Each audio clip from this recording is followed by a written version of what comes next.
Welcome to another exciting Kyle High Club podcast episode. And I am honored, very honored, to have this next guest on board. I'm kicking off my season two. I let this podcast go for a while, but here we are back in action. And let me introduce a very special person. And I'm very excited to chat to Rensia van Rensburg. Welcome, Rensia. How are you doing today? Ooh, lovely. Thank you for having me, Kyle. I really appreciate it. No worries. I don't know how I've stumbled on your work, but I've always seen certain friends and family members of mine here and there share your things in my peripheral, and slowly but surely I gravitated towards your work, and you know how bizarre it was to see someone I've vicariously followed through other people just rock up at my tiny little book launch. I mean, it's it was quite a out of It, body experience for me. it wasn't that tiny. You're not being modest. No, it was just a bunch of friends chilling. Come on. Exactly. So if you saw my work through friends, then I'm a friend of a friend, which makes me a friend. That's how I see it. And we're friends now. We're friends now. We We're saw each friends other now. twice, Exactly. and we've been on slices since. Rensha, would you Yes. mind letting people know who you are and where you're from and what you do in a Backstreet Boys format or just a normal format? Just let us know who you are. Love that. Guys, my name is Rensia. I am born and bred in South Africa, a tiny town, Henneman in the Free State. Currently, I'm in Pretoria, which I'm very thankful because it's much warmer here than in the Free State. Um, Wow. I will not give away my age, but I am, according to a post I saw recently, I'm middle age because we only live up to 70 something. So No, don't currently say I'm middle this. age. Stop. Yes, I'm just a free verse poet. It's my passion project. And other than that, I have my normal day job in a nutshell. Thank you. Thank you for making me feel old with you. Because Right? you know how strange it is. Mortality has never become more imminent with each one of my birthdays. For instance, when you're 18, you're like, yes, I still have my whole entire life in front of me. And once you hit your Yes. 30s, you started pumping those brakes like, whoa, whoa, whoa. You know when I say one day, why has that not happened yet? So the I word middle agree. age is Yeah. insane. But it makes sense if you think about it. But it's also a beautiful thought in the sense of, like time is fleeting and all those things that you keep on pushing, saying like one day, there's only today. Like you have to do it today. There is no more time. Why? What would your biggest motivator be to say, okay, today is today, Nike, just do it. But what is your biggest motivator to wake up in the morning and say, okay, I'm gonna try and accomplish everything that I possibly can? Ah, that's a difficult question because sometimes you wake up and you don't feel like accomplishing anything. But I think for Mm. me, um, at our age, we are lucky enough to see friends or family or whoever with, young children. And I feel we also have a responsibility towards them to chase our dreams and to be honest and authentic towards ourselves because everything is reachable. It's within our reach. It's somewhere in some universe, the version that you see play out does exist. So I think we have a responsibility towards each other to chase our dreams, to make it happen, but also to be that person where someone can learn out of your experience and growth. And I think at the current moment, we're so bombarded with fake news and social media where we don't actually see the true stories. And it's the true stories of our everyday, of our daily struggles and chasing our dreams where we actually can learn and benefit as a whole. It's actually quite interesting that you mentioned that, and yet so beautiful when you said the responsibility to each other, and that can stretch beyond family and blood and friends, especially in today's age where you can be that for Mm. someone. And Yes. I thought about this the other day where, okay, yes, we are more connected than ever, but that fakeness that you talked about earlier, we now have Mm. got a little peep in other people's lives. And now we start measuring ourselves not by our own self, but the lives of others. Where I thought, I grew up with my grandfather, and the culture that he had was every now and then when he went to go visit someone, it was a big thing. We would pack the car on a Friday afternoon and we would pack our bags and we would physically go live at my aunt or uncle somewhere far, either in the Free State or in Witbank or somewhere for a whole weekend, because that was the only way Mm. he could catch up and really connect with them. And they would sit around and they would speak, how are you doing? What's happening in your life? How have you been? What have you done with your life? And you can't fake away from that in person connection. And now we feel No, connected. definitely. I just feel with technology, it's also easy to hide how you feel in order to, kind of fit in what your perception of the social media norms is of society. Mm. It's almost like in Spider-Man they have that one quote where they say with great power comes great responsibility. And I think RIP that's Uncle the thing Ben. with and that is the thing also with technology. We have this Yeah. great power, but we also have this great responsibility of how we use it. And at the moment, it's beautiful to see people that have immigrated. The grandmother can still see young children, which wouldn't have happened how many years ago.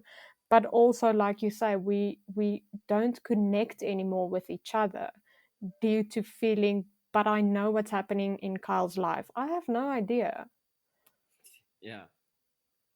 I mean, um, it's it's so strange. Everything that you do on this planet right now will outlive you. You Mm. you used the term middle aged earlier, right? We feel middle aged. Wow, damn, 75 years. What's happening? But every single thing that I post online or do with my life has got the ability to outlive my existence. I mean, there there are children out there. There's kids out on this planet right now who, when they grow up, they would be able to see their great grandmother's Facebook page. That's Like, insane. exactly, right? So that responsibility that you're talking about, I think people don't realize that. I think people just Mm. post because they think, oh, I'm living in the moment. But you also should be really careful in the sense of what you put out in the world. If it's music, art, or either it Mm. can, it's music, art, or any type of thing that you do, can also boil down to one image where you were drunk at a party one day and you flashed your boobies for a band that was playing, and your great grandchild will be able to see that one day. You know? That's true. That's a bit scary, but yes, so true. So yeah, Deleting I my think if Facebook tonight. yeah, there we go. No, but I think I think if you use technology to your advantage, and I'll get to your book later on in this chat, but if you use technology in to your advantage, and especially keeping in mind that, wow, anything, I'm in a technological age where I can do literally anything, and I can Mm. use that to leave a legacy. That's also beautiful. That is beautiful. um it's Rensha, I just wanted to I actually wanted to talk about this way later, but I feel like this is something that I really want to explore with you and any one of the people out there who has one of your wonderful pieces of art. So I just want to tell everybody here right now, Rensha, can I quickly take a moment and just brag about you for, like, I don't know, a while. Knock yourself out. Okay, guys. So here I was. I didn't know I was here in Hamburg previously, and I traveled to my parents in Cape Town just to follow up on them and see if everybody was doing okay. And I wasn't sure where I was gonna live in the next couple of months. And I keep seeing your book. No, you just said it was you just said baie digkuns and aunt for Yeah, a little your bit, post. yes. Yeah, a little bit of poetry, a little bit of guns, and I keep seeing this event at Moonshot Cafe. I mean, King Price's building, and I've been there once before for a birthday, and it's quite a nice venue. And I think to myself, yes, this is something that the Pretoria scene needs, right? Mm, Sure, we're all used to as kids go out and see bands and stuff, but I think if there's something that Pretoria really needs right now, especially with how creative Pretoria is, with all of the bands that constantly play, if you go to places like railways, just the amount of creativity this town has, and to have a platform where you can sit and go watch poetry, I really wanted to yes. be there. I couldn't miss it. So months go by, and I stress like I don't know if I'm gonna be in Pretoria, but I really want to go. And finally, the day I landed in Pretoria, I bought a ticket, and immediately You after bought that, I the saw it last was ticket. yes, I saw it was sold out. I'm like, no way, Yeah, that's my you message to you, and I'm like, did I just buy the last ticket? And you did. I was so excited. So now when I got here, um, meal and a bunch of friends were there, and it's such a nice, beautifully set out evening. It was like literally Mm. walking into, how can I explain it? Yes, it's a public setting, but I kind of felt like I was walking into someone's living room. I felt welcome. Okay. You know, Normally when you go to a public event, you don't know what to expect, and if it's busy, you start trying to feel, okay, cool, what's the vibe of the place? For the first time, I went to a public setting, and I immediately got there, and I felt, wow, I feel like I'm supposed to be here. And Yeah. I didn't know what to expect, to be honest, because a lot of people told me about your performances at the Kaka and Ka, and I've seen you. I think you did Art Club as well, right? No, I only do Coco Uh, and Co, and then I do a few open mics as well. But Kolwoorde, Kolwoorde has like, yes. yeah, they also run an open mic every second month or so at railways actually.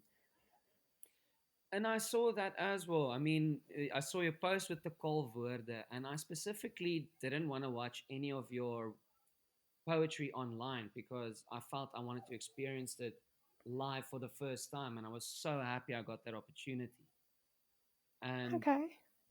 Rensha, I just wanted to say that how you tell a story through embodying your experience, your vivid childhood memories, and how you've been carrying these stories along with you throughout your years is absolutely such an amazing thing to watch because you're not just reading, you're just not standing up top there and you're reading poetry like from a piece of paper or your phone or reciting it. You're literally living your art out on stage with props and music along with it, and you bring us on your own emotional and personal journey along with us. It's absolutely phenomenal to watch. And the most sneakiest thing about this whole entire thing was you've left these books in front of us this whole time. Ta-da! I get to come to your book launch. I was like, what's the odds? Whoa! Yes! Look, those books had I me was, so stressed because I was like, someone is going to see that I have books on the table and they're going to whoa. realize that I am launching my book before the end where I'm actually launching my book. So those books had me stressed for days trying to hide them in a way that no one will realize they are actually on the tables where you guys are sitting. Dude, did you honestly, did you peep around during your performance to see if people got curious about those things in front of them? Did you stress about that? So I at first I just wanted to put them in like a brownish paper and then just Mhm. underneath because remember I had the bigger books with the little doves coming out in the lights. Yes, And then I yes. So thought, like, people don't okay, pick it well, up. people, yeah. So I thought, hopefully someone won't pick it up. But then also I have, Matt and you specifically, and other guy friends that are, just boys and playful and gonna go like, oh, but what's Yeah. this? What's this? So I Yes. actually tied them with like a rope and like, hopefully people will realize they're not supposed to open this. But then I Two-factor was like, but authentication. yes, but I was like, now it looks like a freaking gift. So what do I do Oh now? no. So no, I was just like, I just told my friend, I had two people that were there that actually knew I have a book launch because I only had three people know. And it was really hush hush. My mom didn't even know. I sent her a Wow. photo after the show, and I'm like, I just did this. Whoa. Because, if you're going to keep a secret, keep a secret. So three people knew, and I Mm. told them, like, just be on the lookout. If someone starts fiddling with these things, just go to them and, like, please don't. It's just for display. But luckily that didn't happen. So I also, somewhere you just have to go and be like, I was on a journey and I was like, this is what I want to do with the book. And that's what I was, and I don't want to say called to do with the book, but I had my conviction. So I was like, then the Yes. universe needs to play its part and be like, no one is going to fiddle with it. But it all worked out. I was just like, I need to Dude, let go you of were this now. Otherwise, I'm going to fiddle with it. dude, you're not right. I was sitting at this and those lights got me think. I was sitting there while drinking my coffee like, wow, these look so enticing to play with. Um Exactly. yeah. But you know what? You know what an intense emotional roller coaster that is. You take us. You're like, hey guys, are you guys ready to get real? We're about to get super real, and you take us on this emotional roller coaster, and then boom, happiness, surprise! This is a book launch. Haha! It's like, whoa! Did not see It that was a coming. lot of fun. It was, and It was fun.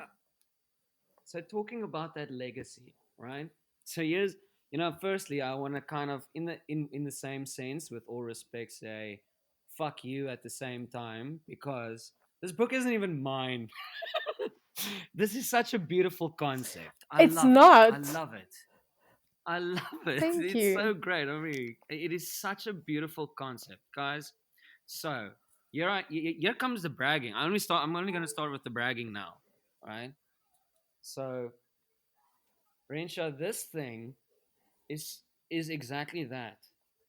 You had the intent, and you knew that this art that you created, this emotional journey you went on, is going to outlive you, and you want other So this book is not going to die with me. This book is going to outlive me as well as Kyle, and this journey doesn't have to stop with me. And the most beautiful thing about this book is you've given us writing prompts in here. I can Mm-hmm. add to this. I can add to this book. I can bring some value, and I can read this as long as I can, and I can take from this from what I need. And I can contribute to this piece of art, and I can leave it to someone else who can have that same emotional value I've had with this book. You know how you find that your favorite book as a kid, and you won't let that book go, and you won't let anyone borrow that book because it's my book, and people don't bring Mm, books back, and this is the book I've been carrying with me my whole that's so life, and I true. never borrow that out. But this makes me want to share this. I know a lot of people are like, oh man, I need to give this thing away. But yes, I get to give this to my little nephew. I get to give this to someone in need. I get to give this to someone who needs to go through these pages. If I went through these pages and what I felt from it, and I can tell them, hey, this has brought me value, and you can add to this and pass this on. And the crux of Mm. this is, and guys, let me just explain the genius behind this all. Venture, not only did she give us all a book, each one of them has a personally signed verse in it with a number of these books, right? So how fucking exclusive this is. And I love it. It's so personal and so beautiful. And can I read you the one that I got? Please do. And which number?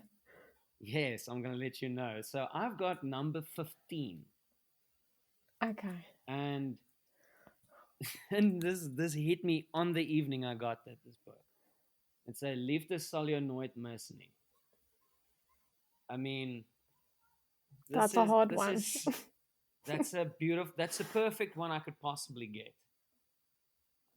I mean, if anyone knows where I come from and how I feel about love and how I went through different perspectives of it, and I've been chasing that. That's one thing I've been chasing my whole entire life since I was a kid. Is the only thing Mm. I've been chasing was love, and then I got this one. So people, boom, already there's already a really big chestnut in this book. But the most beautiful thing about this is there's a QR code at the bottom of this book, and the amazing part of this is Renshop made us open up a Google form where we can say what number we have and when we can give this to someone else. And that way, she can also follow along in this journey. Dude, this is the most amazing piece of art I've seen in my life. Thank you. It's a Like, fun journey. where did your mind, please, can you please tell me where did your mind go with this? How did you get to this So, concept? to be quite honest, someone asked me recently as well. And in that moment, I realized that I do not have an answer, which is horrible, I know, because I wish I somewhere just wrote down this is what I want to do. But I think one day, like, I think it's, I'm going to be very honest with you. I think it's multifaceted for me. Like, I think my book was finished long time ago. I had enough poems. I have enough poems to do at least two or three anthologies. Okay. But if you're creative, you're your biggest critic as well.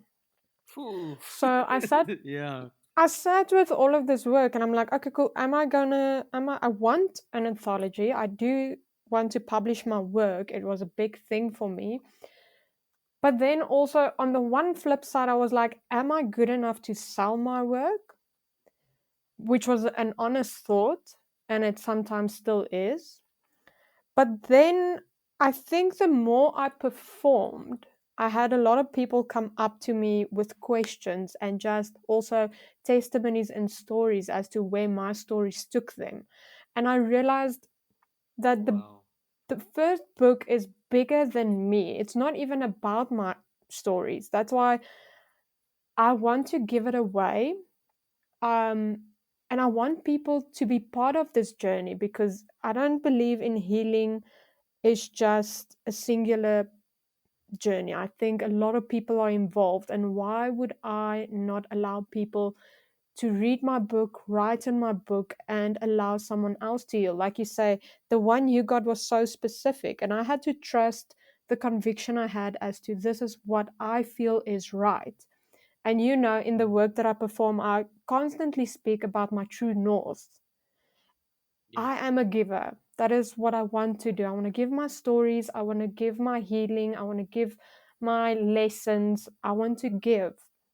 And this was maybe me just honoring that part of me as well, going like, but then give it away and allow, not just give it away, but allow people to add because it's not just about you. It's we've all gone through the same stories. If you read my book, we've all gone through similar things. The names are different, the places and the setting is different, but we've all experienced all of the emotions that my book hold. So maybe in having you write in it, maybe the next person that gets the book, my story maybe doesn't hit home, but yours does. And Mm. why would I take that opportunity away? That just doesn't make sense. So I don't have a date and time where I was like, "Oh, I have this golden idea." No, I no, think it unfolded. I value this process. I mean, this answer is exactly what I wanted. Because I got to know everything about you with one simple act that evening, and it was exactly that. I could see exactly that. Like, this is someone who gives. someone who shows without any remorse, who understands who they are and they don't have to hide it, and Mm. they like they will always give who they are to the world regardless. And that came through with just that one act. I think it's important to, it's like we've talking about responsibility, but it is our responsibility also to create those safe spaces to show people it's okay to be the authentic you Mm. and to do the idea that everyone thinks is absolutely crazy. Why do you want to create a book and just give it away and ask people to write in it and give it away? Like, what? Who does that? But that's the real me. That's what I wanted to create. And if I'm going to create art or a piece that is authentic to me, then it needs to speak those volumes. I don't think people, well, I think some people, I think that's why there are fans out there who buys into your work. But as a performer, I don't think a lot of people know how nerve-wracking it is to share your diary entries with the world, or personal Yes. emotional thoughts. I mean, poetry is such a deep-seated emotional personal thing, and to take that, yes, dude, you're like one of the bravest people I've met, because you go out and live it in front of people. I remember the first day I decided to actually go read one of my poems was exactly that. I found a safe space. There was this event called S2E at the Open Window Institute, where Jaco van der Merwe invited a couple of people over to, and the people who attended to the school, to just come and read some poems. Okay. And the first day, I've never read my poems to people out public. And the first time I ever done it, I was 13 years old, and it was at my Yes. grandmother's funeral. That was the first time I ever read Mm. one of my poems out to people that I um, outside of my little journal. And when I first stood there, my hands were shaking so badly that you could hear the pages wave. You know how fast I've been shivering. You know, you could hear the rattle of the pages as I was speaking, Mm. because that feeling of just sharing something personal, which this is not actually meant to for anyone else to hear. This is my own turmoil that I'm trying to process, and now I'm sharing that Yes. with people. It's so insane, and and that's why I say you're brave, and what it's so amazing to have that in one piece that I can hold in my hand, and I can feel that exactly that, and you just gave it to me. Thank you, dude. It's like thank you. That's one of the most beautiful gestures I've seen. Well, thank you for buying into the crazy idea.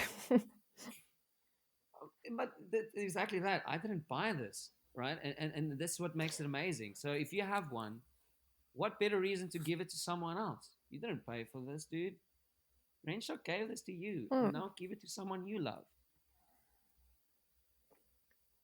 Yeah, I mean, let's let's start a healing journey. Yeah, I mean, I think it makes it much more reluctant. Like, I'm gonna give this to someone I love because I know they can benefit from this, and that's the beauty of poetry. Yeah, it is. It is, yeah, and it's also, I think when you get into poetry, you realize I had this discussion also with another person, a guy I don't even know, but also at a poetry evening, and we were talking, and I realized, the beautiful thing about poetry is even though our stories are different, and even if languages are different and settings are different, poetry allows people to connect on a different level where you can really feel as one because it's not just a story. It's like you say, it's filled with emotion. And even though if you don't understand any of it, you can still go on that journey with that person, which the only other art form that I know does it well is music. Um, Yes. so I think music and poetry has the ability to evoke emotion, where a lot of other things, TV obviously as well, but I think in TV and drama and all of those, they do kind of use music to evoke emotion a bit more. So, but yeah, I think it's a crazy idea. It's a fun idea. I have no idea. I have to say, like, the one thing that I was scared of is like, am I going to be on the edge of my seat to see where the books go? But I'm so content in not knowing. It's weird. Are you hoping one of them actually ends up back to you fully filled out? It would be, do you know what? I would love to receive one of them back one day in like 5 years' time, only to read other people's story in it. Exactly.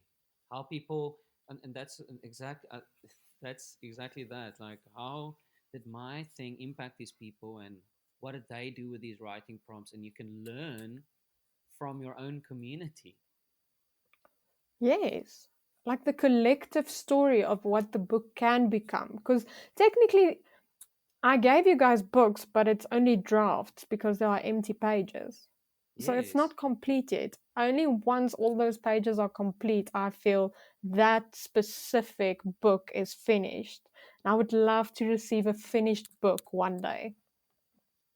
So it all depends on how selfish certain people are with their books and how quickly the turnaround can go. But just to give you guys an idea, which I thought might happen, right? There are 132 pages in this book, right? And most of them are writing prompts. So what I think I'm gonna do with mine is, right. I'm gonna read through the book and have all my favorite poems and perhaps scan them and make a little temporary version of myself that I can keep to read. But Mm, write in my prompt and give it out, and I want to tell the person I give it to. I want to play like a little broken telephone with my friends I give it to. And say, guys, let's see okay. how quickly we can pass this one back to Rensia. I would And love that. yeah, because I think it's easy enough to fill out. I mean, I think if you get it through a lot of people and you put that message in advance, at least one can get back to your lifetime within your lifetime, And I think that would be a cool thing to review, because I would also, me as someone who's the first generation of this book, would like to see what other people did with it, and a lot of those people I know as well. So I think as a user, you also want to get the book back eventually. It's like, whoa, this is what my friends did. So keep that circle just continuously going for a second round Yeah, around so people can see what people did with that exact book you read in. I think this book needs to go like two circles. I hear you. Yeah. Well, it will be fun, but you know what would be amazing if Mm. one day you're in an airport and a random person just chucks it in your hand and you go like, "What?" And you don't know the number. Whoa! The message is new. And Like it's someone imagine else's that book. because that is it's Whoa! someone else's book and you go like, "Oh hell, I have now number 23." Dude, that's sick. That's so sick. Exactly. And let's hope that happens to one of, I mean, we have a chance out of 55 books. One of us should have a chance to get a book again. I mean, Neil was there as well, and I know her very well. So eventually, we can be like, "Hey, I want to swap books." Like, Let's swap books. yeah, Okay. let's swap. No, it Oh will man, definitely probably happen. what was if you have to think about if you have to think about this book after you put it out in the world, and you know that okay, this is something I put a breath of life in something that has a life of its own right now, and you can Mm. see these babies grow. you know How do you feel about that? Sorry, I don't know if that's too personal. No, it's um not too personal. I'm very proud of myself for actually doing it because I'm the type of person, like I said, I'm my biggest critic. But also, I think we all, to some degree, struggle with self sabotage. Um, Oof. so there was always a chance of it never happening because something is Mm. just not perfect enough.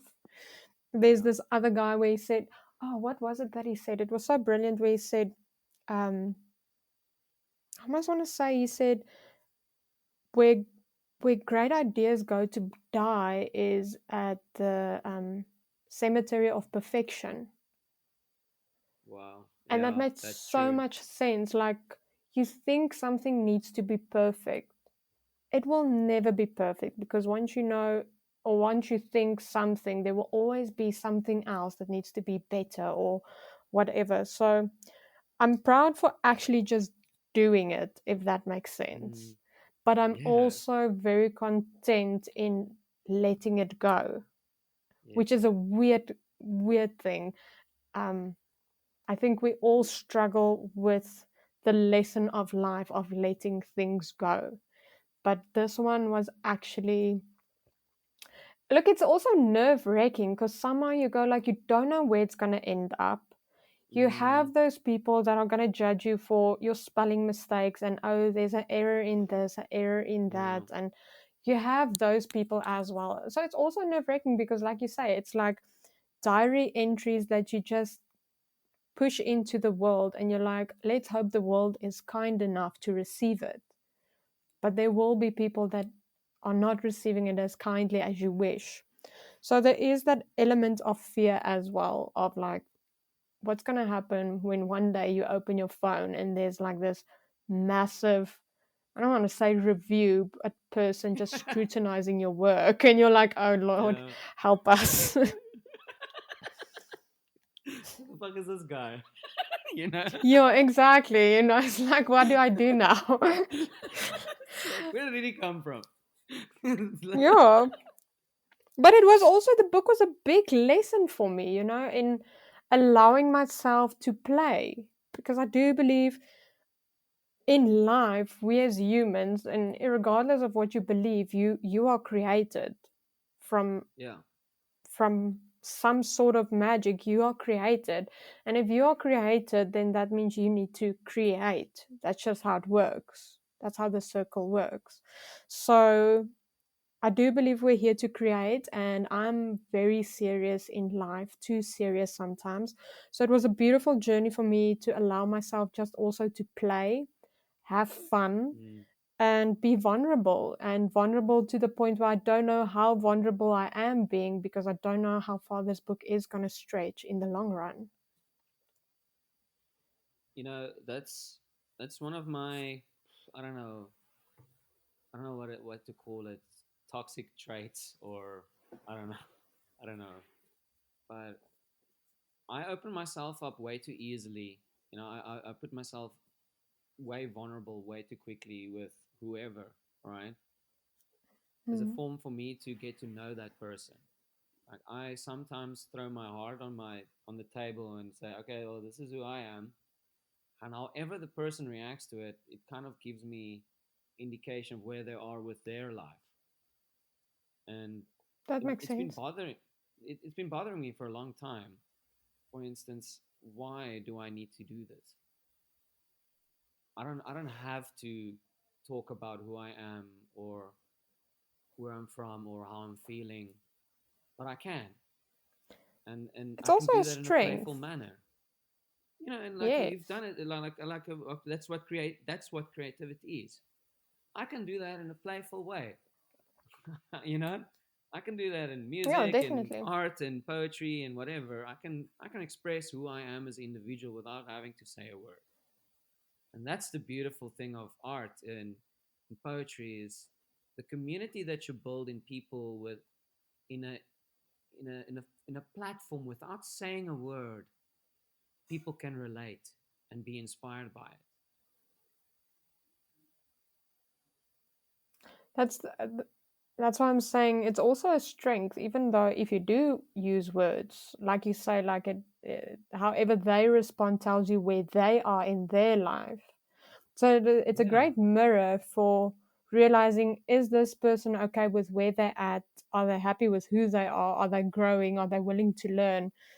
And like you say, you can do all of these in very playful ways and be creative. But But it also, is, you talked about, I call him Sergeant Sabotage. I see him as a Sergeant. drill sergeant. Yeah, I call him, Yeah, my me and my friend Anthony call him Sergeant Sabotage, where yeah. it's almost like he comes, and when you think like, wow, I think I've got things figured out and life is good, and then Sergeant Sabotage like kicks down your door while you're just minding your own business, taking a Yeah, bath true. equivalent to like a Veet ad. You're like lying there in the bath, But singing, you know. but you know that now the sergeant sabotage is basically that part of you. I don't want to say appearing, but that is telling you, is speaking directly to. I don't want to be that person, but speaking directly to a childhood trauma. Like if I take Yes. myself and going like, oh, I want to self sabotage not putting this book out or printing it because it's not good enough. That's self sabotage, but for what reason? Because smaller, tiny Rensia back in the room is like, I shouldn't be putting things out there. Play it small, be safe, whatever that Mm, story may be in my head. And sabotage only comes out when the child in you feels unsafe. And if wow. the child in me feels unsafe, I need to rewrite the narrative for that child and be like, look, we're now middle age, chuckle, chuckle. We're now middle age. You are safe. We are creating the story now. No one is telling you you can't play. You have to play. I want you to play. It's safe now. But we need to be very intentional with being kind towards ourselves when we want to self sabotage and be like, wait, give me 5 minutes, let me sit with this. Why do you not want to follow through with this? Go through that process and be like, okay, how do I fix this for the part of you that feels it's unsafe? What is it screaming? Does it scream you're afraid that you're going to be rejected by a community and go like, this is a horrible book? Like what part is it talking to? And then sit with that, and once you sit with it, and you can only work on things that you are willing to be aware about. You can't work on things that you're not aware about or aware of. So if you sit with it and you can give it a name, that's the only way we can work through things. So it's interesting that you mentioned that inner child. Um, I kind of use Sergeant Sabotage to my advantage, and Mm-hmm. protecting my inner child and being kind to myself at the same time, as more of as also an advantage, but more as in a healing sense. For instance, Yeah. yes, Sergeant Sabotage is there, and we shouldn't always see him as, remember when you were a kid, sometimes your dad would yell at you. You're like, oh man, no, stupid dad, and you didn't agree with him. And Yes. the older you get, you realize that you talking about that trauma. If you're The older you get, you realize, wow, this guy was not yelling at me because he hated me. He did it out of love because he really cared and he saw how stupid I was being at the moment, playing with firecrackers or Definitely. whatever. So I Yes. sometimes use Sergeant Sabotage as kind of my inner instinct telling me, like, dude, don't do this. You shouldn't do this. Yeah. I saw him in the beginning as, no, there I go, sabotaging myself. I can't do this in life, versus, Yeah. wait, maybe I should just listen to what Sergeant Sabotage is saying and why he's saying. Why am I feeling uneasy when I think about this thing?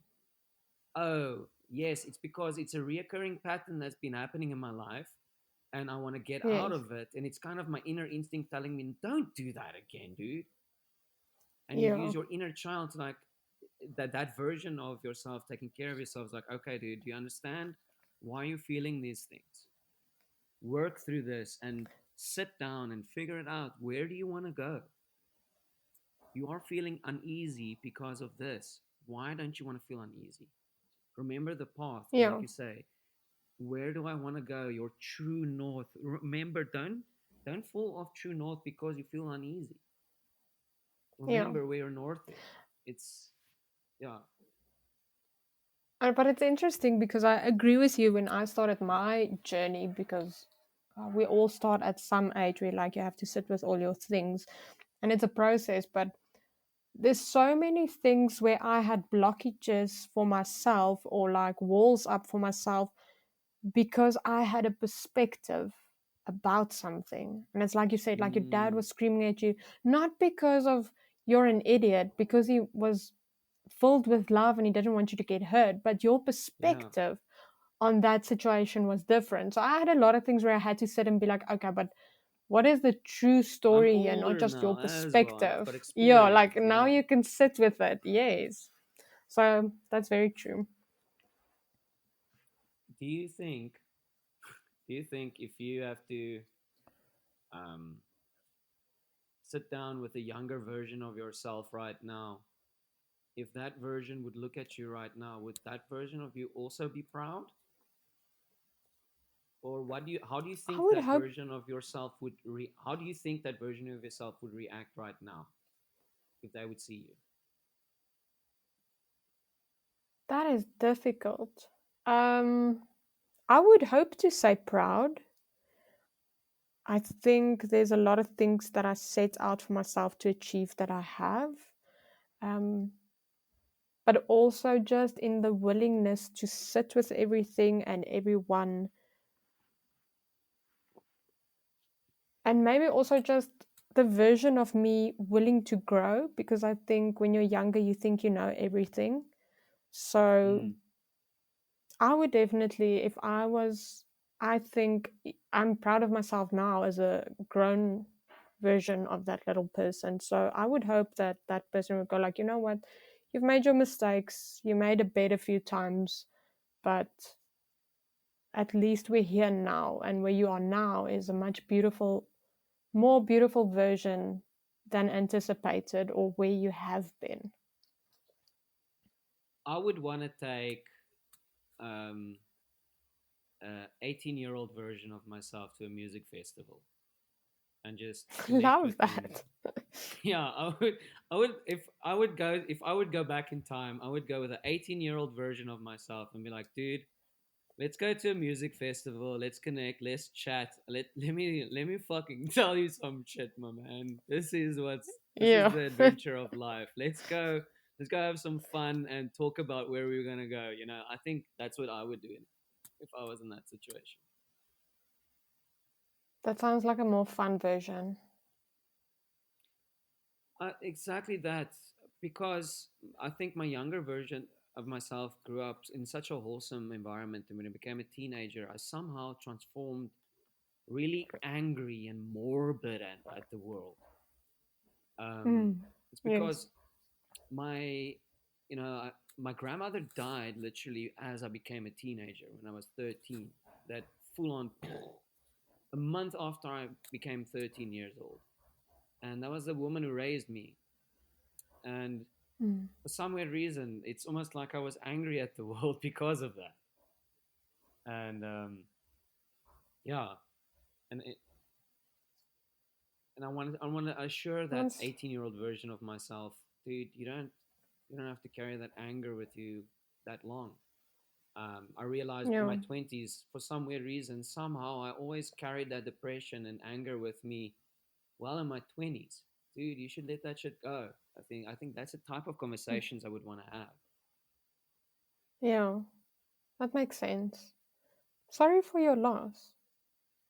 No, um, it's actually quite interesting. The reason why I wanted to talk to you about life and breathing life into entities, and I've recently read one of your pieces in this book, and it's the one about sin, sonde, and Yeah. jou naam het op my lippe gedans asof ek sonde bely. Die Here het my stem vergeet en my totsiens was 'n gebed gewees. Wat in my hemel But my Yemelte, yes, that pun is so fucking great. Yemelte was achterbly. Holy shit. I was blown away to the point like, why did I have to carry what my perception of sin was, where I was merely just someone Mm, trying to have fun. sure. So yeah, powerful That stuff, is harsh. Rensha. That's difficult. Yeah, I just wanted to say recently I have had a lot of people in my family who passed away. A lot. And I'm talking about like four people very close to me in the last 8 months. Sure. And I have gone from being thankful that I was alive with them and I can share a window of that life. We say middle age right now to bring this podcast full circle, Mm, right? We say middle age right now. We don't know if our lives are basically an hourglass that's put in front of us, and they ask, "Hey, what are you gonna do before this thing run out?" Everybody doesn't have 75 years. When we get that hourglass, true. we are we're told it can be any day. And dealing That's with very true. mortality at different ages, where I saw different people in my life at different ages pass away. At first, it was that anger and that depression, that mourning that, that came in. But when I realized I was part of their lives and I can live still, I can live on, just like your book, just, you can live on for these people and keep Mm, living for them. And I think that perspective of life and creating and going from being, I want to keep this for myself, and going out to the world like, listen, I'm going to perform or I'm going to let a part of myself go so it can live on in this world. It is quite, this book changed my whole entire perspective on how I perceive life. And I just thought I wanted to let you know on my podcast how amazingly beneficial it has been for me in my last couple of months. that's beautiful. Thank you, Kyle. So yeah, I just want to say thank you. Sorry, I didn't mean No, I really appreciate it because to. I think, you if you send something out in the world, you don't always. And I didn't do the book with the idea of having people come up to me or tell me, this has touched me or changed my life or whatever. But it is beautiful, and I'm also thankful for the universe, for people like you that actually do go like, what, I have put in time with your book, and it has helped me either just to you know um give you a space to write and work through a few things. It doesn't necessarily need to be my work, but I am thankful that the book and its journey, it seems to be on course, if I may say so. Well, we'll never know. That's the beauty of it, right? We don't know if we're on course or that not. that Like is the sometimes you beauty. go, sometimes you go off road, and you just need to appreciate where you are. Like, okay, cool, I'm alive. No, At true. least, But if you say thank you, then I know. If I could just have one person go like, it has helped me to sit with yeah, my own things, then then it has run its course for me. yeah, dude. I'm just so blessed to be alive. It's like just such a Definitely. amazing gift to be part of this cosmos and to share and to be in environments where you can run off ideas off of each other and collaborate and just experience other people's art. I mean, that's a journey of it. Even just talking It to people is. outside of your comfort zone. Come on, go out, live, have fun. I agree. Exhaust every moment. Man who runs in front of car gets tired, and the man who runs behind the car gets exhausted.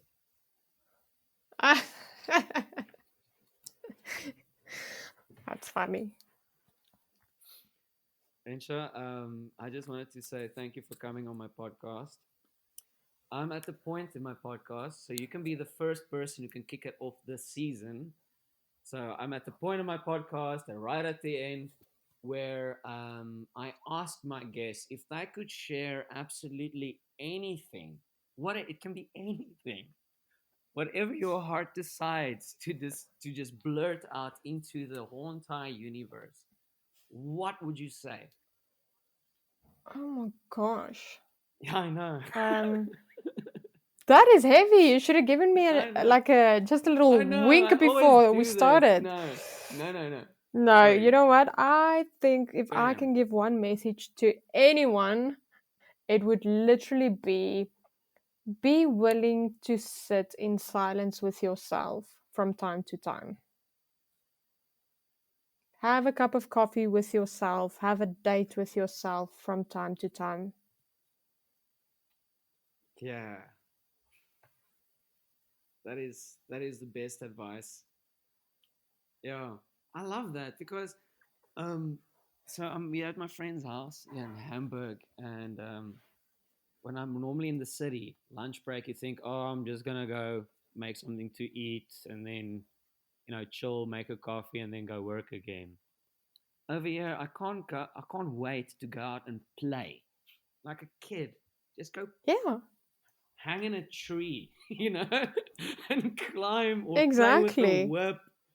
I found his whip the other day. I'm like, how does this thing work? And just go I'm gonna explore. figure it out now. Yeah. Might get hurt I by even doing it. I even put I even put safety goggles on because I told myself you're gonna I fucking love uithaal met that. anything. I hope you have a photo with the goggles. I would love to see that. No, that's the thing. In life, we're so busy and we constantly say be present around people, but we forget to be present with ourselves.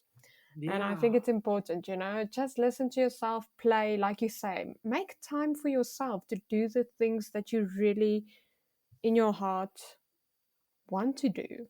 Be it play, be Yeah. it read a book, be it just sit and listen, like just be present with yourself. I have the capability, and I'm old enough, and no one has to tell me I have to go to bed right now. I have the ability to go right to my boombox, put on the Macarena, and do the whole entire Macarena full blast before I go to bed. I have the capability of doing that. I live in a world where I'm allowed to do that. So yeah, I am gonna do it. I, I do feel I have to say now that you mentioned that I feel like after the podcast you have to do a video for us so that everyone that listens to this can go somewhere and see you actually do this. Oh, okay, yes, okay, cool. I'll make a video of me doing the Macarena. Well, the other day I was Please driving do. in the car. Other day I was driving in the car, and I couldn't sleep. I think it was 12 o'clock at night. I couldn't sleep, so I went to go buy myself an ice cream. And I caught myself. I always talk to myself while I'm driving. It's one of my favorite things to do. And I caught myself just sitting there eating an ice cream. And after I think 20 minutes of silence, just say, take that, 10-year-old Kyle. I can buy ice cream at midnight. Can you do that? You know? Exactly. And that's why when we were tiny, we wanted to grow older because we had the perks of doing these things, but now we don't. So I'm going to go have an ice cream, dude. So, yeah, take that. High five. I We, love we that. did it. I feel We made like it. at least once every month, at least once, you have to do something that the child, like the young Rensia or the young Kyle wanted to do, has to Yeah, do. exactly. You have to fulfill those dreams, dude. You have to. Yeah. Why did I stop making sandcastles? Because I give a shit about what people thought of me. So no, I'm gonna build a sandcastle. Why not? I don't give a shit what people think about me. Exactly. You know.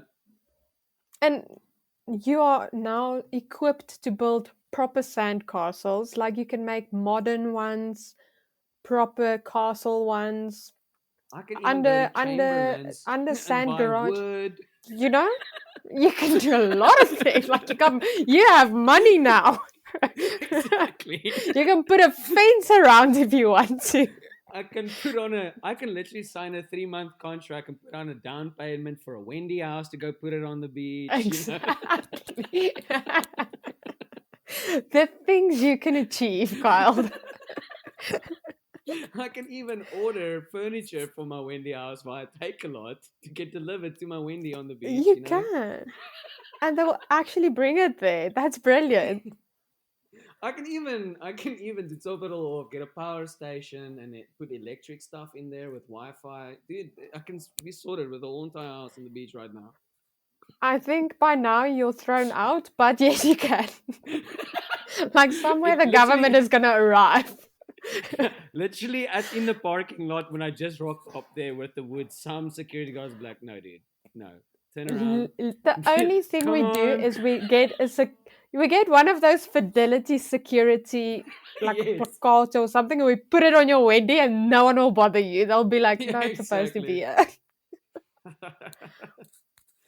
Rensha, thank you so much for your time. It's been such a pleasure Thanks, speaking to Carl. you and sharing your story and just talk about this amazing book.